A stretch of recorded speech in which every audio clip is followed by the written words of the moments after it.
नफ्यात तोटा, तो व्यवसाय खोटा. लोकांच्या छातीत धडधड होतं, माझ्या छातीत छन छन होतं. इथे एकच देव, पैसा.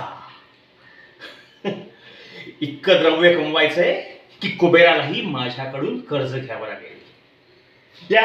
या तिन्ही लोकांमधला अनभिष्ट सावकार व्हायचंय मला, आणि ते मी होणारच.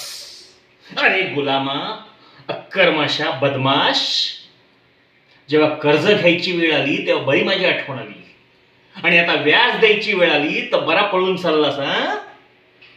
लेखीचं लग्न मोठ्या धूमधडाक्यात केलंस, आणि आता व्याज द्यायची वेळ आली तर कुठे पळून चाललास?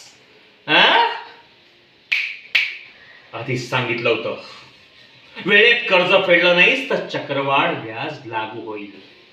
आता तुझ्या 2 पिढ्या मुद्दल सुद्धा फेडू शकणार नाहीत. कर कर कर्मकांड कर, मांत्रिक बोलव, मला काही फरक पडत नाही. मी कोणालाही भीत नाही, कळलं ना? अरे शेकडो लोक कर्ज घेऊन जातात माझ्याकडून, पण वेळेवर फेडतात. कळलं? मीच मूर्ख आहे. तुझ्यासारख्या भिकारड्या माणसाला मी कर्ज दिलं. चल हट.